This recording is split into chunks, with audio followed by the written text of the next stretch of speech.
puji syukur kehadirat Allah Subhanahu wa taala. Pagi ini kita masih diperkenankan kembali oleh Allah Subhanahu wa taala untuk melaksanakan tugas-tugas amanat kita sebagai pelajar dan guru untuk senantiasa mengedepankan ilmu, mencari ilmu. Mudah-mudahan kita semua ini dirahmati oleh Allah Subhanahu wa taala.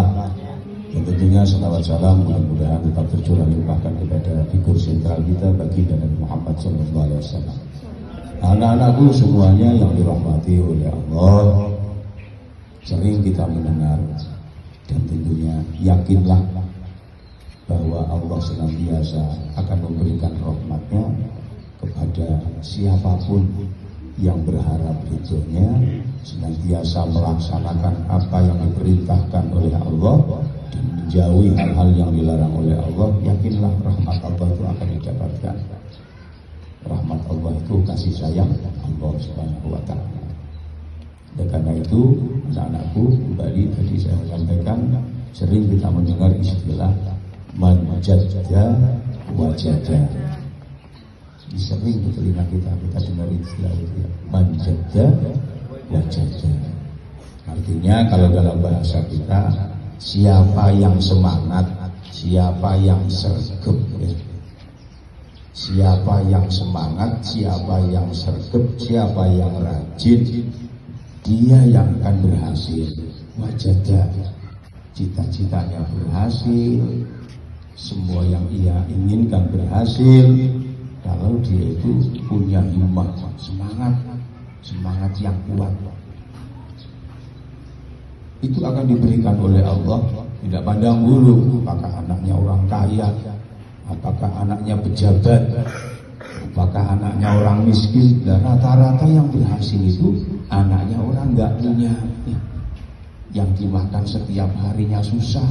Dia harus bantu bapak ibunya bekerja, dia harus bantu bapak ibunya, terlebih ibunya di dapur, bersih-bersih rumah, semua aktivitas di rumah.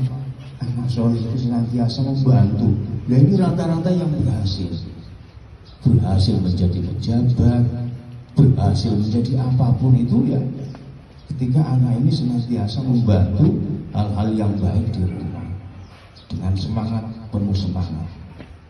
Oleh karena itu, ini adalah gambaran secara umum. Kalau kalian kepingin berhasil, maka ulama menyampaikan satu, ini tolong dicatat di hatinya ya.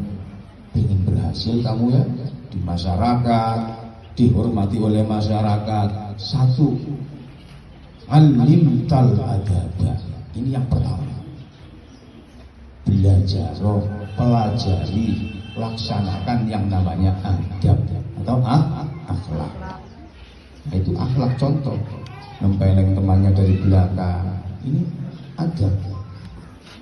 Diajak ngomong sama guru, dia kok masih pegang gadget HP, ini adab. Nah seperti ini ketika gurunya menjelaskan lebih-lebih upacara dia ngomong sendiri, ini adab ya.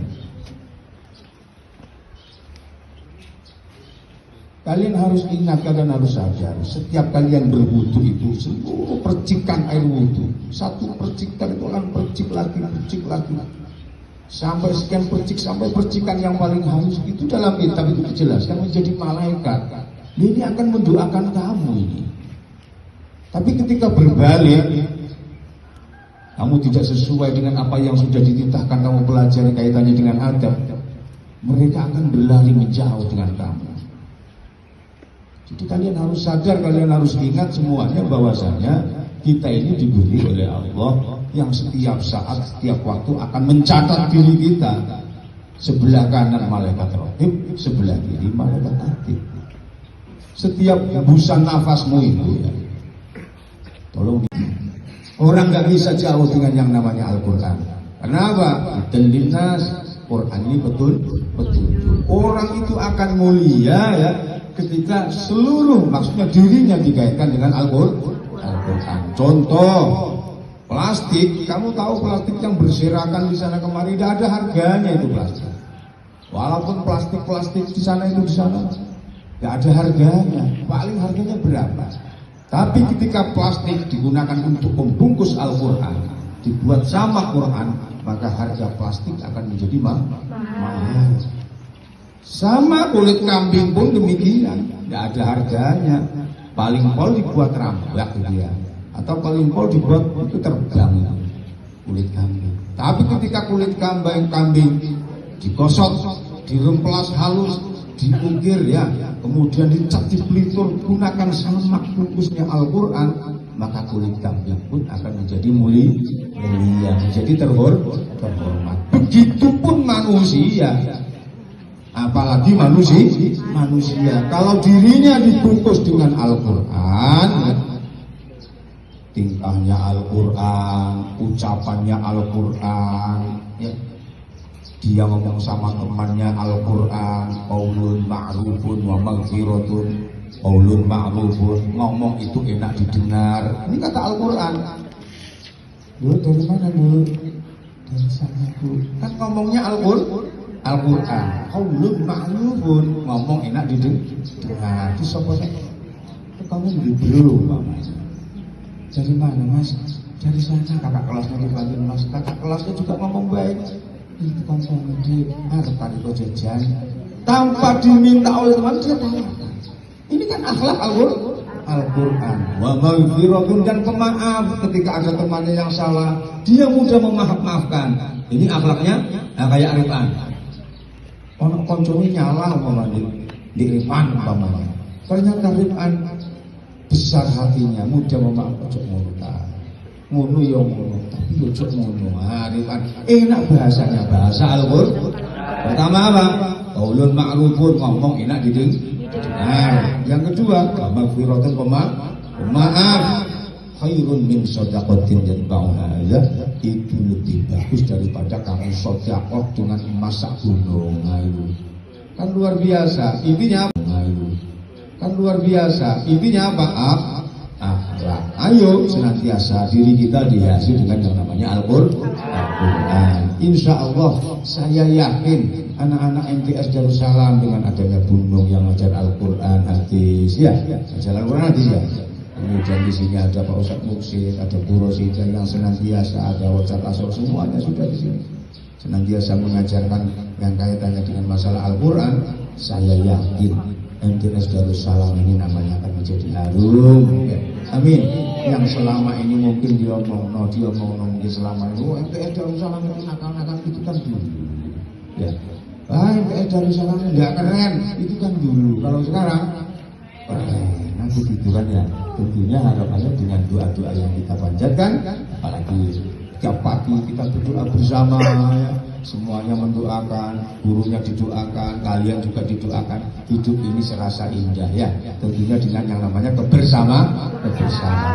Hidup ini yang rukun ya, yang rukun. Cok tukar-tukar ya, sama teman. Yang besar sama yang kecil. Cok nyalan gimana Pak? Temannya sholat selfie dari belakang. Ini nyalan namanya. Masa temannya sholat dari belakang digini kaget. Enggak baik, itu bukan Al-Quran akhlak semua. Lambat itu bukan Al-Quran, lambat kasep itu temannya setan. Iya benar, temannya setan. Awas makanya kamu. Biasanya kalau yang kasep itu nanti ya, kalau ingat hatinya itu mangap bila kemetu, berani ya. Jangan ya, kalau bila kemetu wajib pasti kasepan. Yes, mudah-mudahan kita bersama-sama berdoa ya. Mudah-mudahan kita semuanya ya, guru-gurunya, semuanya, kalian semua senantiasa diberi kesehatan oleh Allah yang barokah ya. Rizki orang tuamu yang mudah-mudahan juga barokah. Semakin sayang kepada kamu ya, semakin sayang. Saya yakin ada juga orang tua yang gak sayang sama anaknya, itu ya ada. Tapi ya tentunya dengan doa-doa tadi mudah-mudahan senantiasa dalam lindungan Allah Subhanahu wa taala, rahmat Allah akan kita dapatkan. Itu saja ya. Mudah-mudahan bermanfaat. Harapannya satu, kalian menjadi anak-anak yang soleh, anak-anak yang baik. Amin ya rabbal alamin. Assalamualaikum warahmatullahi wabarakatuh. Waalaikumsalam. Mereka akan berlari menjauh dengan kamu. Jadi kalian harus sadar, kalian harus ingat semuanya bahwasanya kita ini diberi oleh Allah yang setiap saat, setiap waktu akan mencatat diri kita. Sebelah kanan malaikat raqib, sebelah kiri malaikat atid. Setiap hembusan nafasmu itu ya, Tolong dipahami, tolong dicermati. Itu akan ada nilai pertanggungjawabannya di hadapan Allah.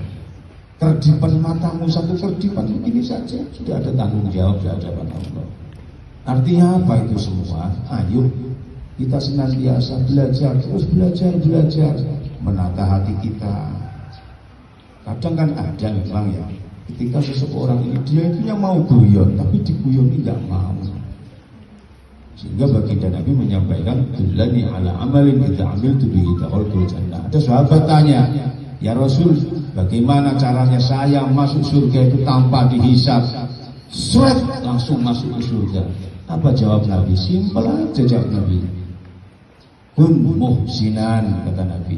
Jadi kamu orang yang baik di semua hal, baik ini ya, menjadi pelajar yang baik, menjadi anak yang baik, anak soleh, menjadi guru yang baik. Guru pun demikian, kalau nggak baik ya susah masuk surga. Terlebih anak-anak, guru saja nggak baik susah masuk, apalagi anak-anak. Nah itu lihat kanan kiri, lihat temannya, lihat kiri, dek-dek. Itu juga adab, akhlak ya. Maksudnya akhlak yang baik, yang baik. Oleh karena itu, wahai anak-anakku semuanya, pesan ulama, kalau ingin berhasil, pertama yang harus kamu lakukan nih, alimtal agama, ya, belajar akhlak. Ya belajar akhlak tidak hanya di sekolahan, ya, di luar juga belajar akhlak. Bagaimana ketika ada orang tua, ada wong tua blok, kon salib lain, wis kepot, gue dibelayar, biar minggir orang tuanya. Orang tua pakai sepeda ontel karena takut dengan sepeda suara kamu, sepedanya yang belayar keras, akhirnya bingung dia, akhirnya nubruk. Dosa pada dosa. Jadi tidak hanya belajar di sekolah, di rumah bagaimana kepada orang tua, kepada guru ngajinya. Di mana guru ngajinya adalah lebih di atas orang tuamu sendiri. Guru-guru di madrasah pun demikian, kalau di pangkatnya itu ya, pangkat guru ini di atas orang tua. Bukan berarti kemudian tidak hormat kepada orang tua, enggak, hormatmu harus lebih kepada gurunya. Tapi dilihat dulu gurunya yang bagaimana. Orang itu kan pasti melihat itu guru, tapi tidak usah melihat itunya, sudah kalian yang baik. Ingat kata Nabi, kun muhsinan. Kalau ingin masuk surga secepat kilat, seret nyampe, kun muhsinan. Jadi orang yang baik. Baik di mana? Semua hal. Jadi pelajar yang baik, menjadi orang tua yang baik. Ya orang tua sendiri kalau tidak perhatikan ya. Ngomong kepada guru, orang tua saya kurang perhatian Pak Bu, kamu kan punya wali kelas ini, Pak Bu orang tua saya kurang perhatian. Padahal tidak apa-apa, karena guru di sini juga orang tuamu. Malu kepada kepala madrasah umpamanya, malu kepada Pak Ustadz Muksid, malu. Ya kepada siapa? Bu Ani kan, Bu Rosida kan, kepada Gunung kan begitu. Atau kepada Bu Rahman ngomong, orang tua, dia nanti guru-guru apa gimana baiknya, kan begitu ya. Jadi itu yang pertama, belajar adab, belajar akhlak. Kalau kepengen berhasil. Yang kedua,